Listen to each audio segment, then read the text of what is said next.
Hai, welcome to my YouTube channel. Balik lagi dengan aku Ayu. Sebelumnya aku mau nyapa dulu nih teman-teman semua. Apa kabarnya nih malam hari ini? Semoga semua dalam keadaan sehat ya, amin. Oke, di video kemarin kita udah sempet ngebahas tentang penjelasan apa itu forex. Dan kali ini kita bakal lanjut pembahasan basic forexnya. Dan yang pasti bukan aku yang bahas, karena di punyu telepon aku udah terhubung dengan narasumber kita. Oh ya, buat teman-teman yang belum tahu, jadi konsep video kali ini adalah podcast call tentang forex basic yang dibawakan oleh narasumber yang pastinya lebih berpengalaman. Kita langsung aja sapa nih. Selamat malam Pak Vio, gimana kabarnya nih malam hari ini? Alhamdulillah hari ini sangat baik yuk. Semoga teman-teman trader di rumah juga semuanya dalam kondisi sehat ya. Karena kalau kurang sehat akan berpengaruh terhadap fokus dalam belajar trading dan bertandingnya nih yuk. Setuju Pak, bener banget itu. Kita harus ngejaga kesehatan biar konsentrasi kita juga bisa tetap baik ya, bisa tetap nyimak materinya dengan baik. Nah, di video sebelumnya kita udah sempat ngebahas tentang forex itu apa sih. Nah, di video kali ini kita bakal ngebahas apa nih Pak? Kali ini kita akan membahas hal yang cukup penting, yaitu mengenai sesi market forex dan time frame. Oke, untuk mempersingkat waktu, kayaknya kita langsung aja ke materinya deh Pak. Untuk materinya silahkan Pak Vio. Oke, setelah kita mengetahui tentang langkah-langkah apa saja yang mesti kita lakukan untuk memulai bertrading di forex ataupun belajar di forex, nah kali ini saya akan membahas tentang sesi-sesi market yang ada di forex. Nah, di sini sudah ada gambar yang saya ambil dari literatur di web seputar forex. Yang untuk lebih original atau lebih lengkapnya bisa lihat di situ. Nah, di sini secara garis besar kita bisa melihat bahwa market forex itu terbagi atas 4 sesi ya, dimana yang pertama itu adalah market di sini teman-teman bisa lihat ya, market Australia, yang kedua itu adalah market Asia ya, yang ketiga itu adalah market Eropa, dan yang keempat itu adalah market Amerika.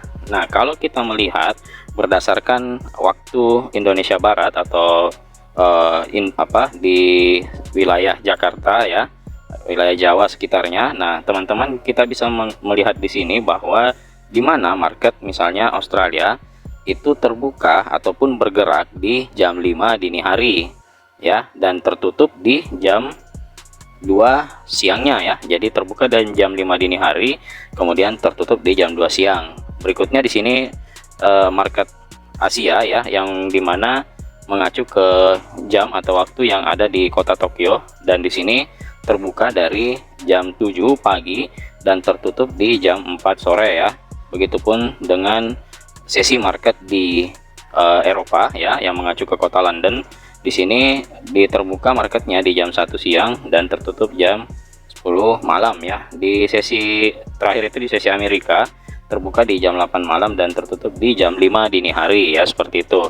Nah, ini kalau kita perhatikan dari sesi waktu ini, kenapa ada perbedaan seperti ini ya, karena ini mengacu ke dalam waktu kita. Sedangkan kalau di tempat mereka misalnya di Australia ini mulai bergerak ya, sama aja di tempat kita, yaitu mulai bergerak di jam 8 pagi ya. Nah, berarti apa? Kalau misalnya dibanding jam 8 pagi itu market mulai bergerak, karena di saat itulah kantor-kantor di negara tersebut atau di negara kita sendiri ya mulai terbuka. Jadi di saat jam kantor terbuka, disitulah juga mulai terjadinya transaksi yang ada di market ya oleh para pialang atau para trader, dan disitulah harga mulai bergerak. Makanya kalau misalnya di Australia, misalnya contoh di sini terbukanya jam 5 di negara kita, tapi kalau di negaranya dia itu sekitar jam 8 ya, seperti itu. Nah, berarti begitupun di Tokyo dan di sesi Asia ataupun di sesi Eropa ya, sehingga proses ini karena adanya perbedaan waktu seperti ini di setiap sesi market atau di setiap benua atau di setiap negara ya, ini membuat forex itu bergerak jadinya 24 jam ya, dari jam 5 terbukanya itu jadi dari jam 5 dini hari dan tertutup pula di jam 5 dini hari, yang dimulai dari terbukanya di market Australia dan berakhir itu di market Amerika, di sesi Amerika. Nah, hal sesi market ini perlu kita tahu gunanya agar kita bisa mengukur tingkat volatilitas market di saat kita bertrading.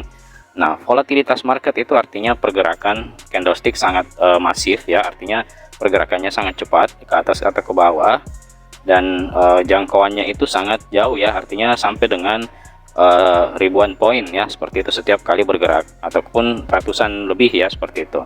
Nah, kapan terjadi volatilitas yang cukup tinggi? Di saat ada pertemuan antara dua sesi market seperti ini ya. Misalnya di jam 7 ini kita tarik garis ya sampai dengan jam 2 siang, ini adalah pertemuan dari sesi market Australia bertemu dengan sesi market Asia ya. Nah, di saat inilah terjadi volatilitas yang cukup tinggi. Begitupun di saat sesi market Asia bertemu dengan sesi market Eropa ya, dan seterusnya di saat sesi market Eropa ketemu dengan sesi market Amerika, maka disitulah terjadi tingkat volatilitas market atau pergerakan harga yang ada di market itu cukup tinggi. Dan makanya kita harus mengetahui ya lebih detail tentang sesi-sesi market ini. Oke, saya akan langsung ke market, ke chart ya. Oke, di sini saya berpindah ke chart ya. Di sini saya sudah membuka chart di pair Euro USD. Nah, teman-teman bisa lihat setelah kita mempelajari atau mengetahui tentang sesi market masing-masing market ya, dan fungsinya itu apa aja di dalam bertrading. Di sini kita akan lebih mengenal lagi yang dimaksud dengan time frame. Jadi kita harus lebih detail mengetahui tentang time frame. Nah, time frame ini fungsinya ini lebih ke waktu trading kita itu sampai berapa lama ya. Artinya kita akan dengan mengetahuinya time frame ini, pertama membantu kita di dalam analisa. Yang kedua itu kita akan bisa mengukur waktu trading kita itu sampai berapa lama ya. Dan yang terakhir itu kita bisa melihat jarak antara pembentukan candle ya, misalnya di time frame, antara time frame yang lebih besar dan time frame yang kecil ya, seperti itu. Nah, time frame ini ada beberapa macam, kita bisa lihat di sini ketika teman-teman membuka ya. Jadi time frame itu dimulai dari time frame 1 menit sampai dengan di time frame moon ya, atau 1 bulan. Teman-teman bisa buka di chart ya, di sini kelihatan. Nah, kalau misalnya M itu adalah menit ya, jadi M1 adalah 1 menit, kemudian M5 5 menit, sampai dengan M30 itu 30 menit ya. Kalau misalnya kodenya memiliki kodenya huruf H, maka itu adalah hours ya, atau dia jam, seperti itu. Kemudian begitu pula dengan W. Kalau teman-teman melihat kode W seperti kode D1, ini adalah time frame daily ya, daily one. Kemudian ada W1 yang seperti yang terbuka sekarang, itu adalah weekly atau week one ya. Dan terakhir itu adalah MN, itu adalah time frame moon, seperti itu. Nah, time frame ini juga sangat berguna di dalam kita menganalisa pergerakan market. Selain itu kita juga bisa ini menjadi acuan batas atau kebatasan dari pembentukan harga di satu waktu. Contoh misalnya ya, saya kasih contoh di time frame 1 jam ya, atau H1 hour 1 ya. Nah, di sini teman-teman bisa melihat bahwa harga yang bergerak berdasarkan dari adanya grafik ya, teman-teman bisa lihat di sebelah kanan di mana harga bergerak misalnya naik turun. Nah, batasan waktu harga yang bergerak ini di dalam 1 jam itu akan membentuk yang dimaksud dengan candlestick ya. Dia akan membentuk candlestick, di mana candlestick ini ya acuannya adalah 1 jam ini ya. Jadi di time frame 1 jam ini, misalnya kita lihat nih candlestick bullish seperti ini, bentuknya seperti ini ya misalnya. Nah, ini berhentinya atau batas waktunya itu di 1 jam. Berbeda pula kalau misalnya di time frame yang lain, misalnya kita buka di time frame 4 jam, berarti kalau kita menemukan candlestick yang berbentuk bearish seperti ini, berarti dia terbentuknya satu candle ini terbentuknya selama 4 jam ya, seperti itu. Jadi setiap time frame itu berbeda bentuk-bentuk candle yang terbentuk, karena dia terbentuknya itu berdasarkan grafik yang berbatas waktu ya, sesuai dengan time frame masing-masing seperti itu. Nah, ini cukup penting kita mengetahui lebih dalam tentang time frame, dan kita pun juga bisa menggunakan time frame ini sebagai acuan analisa dan bertrading, khususnya itu kalau kita misalnya ingin ingin menganalisa menggunakan multi time frame, atau di semua time frame kita gunakan untuk menganalisa ya, seperti itu. Oke teman-teman ya, mungkin itu saja di kesempatan kali ini. Semoga bermanfaat. Saya akan lanjutkan di materi berikutnya.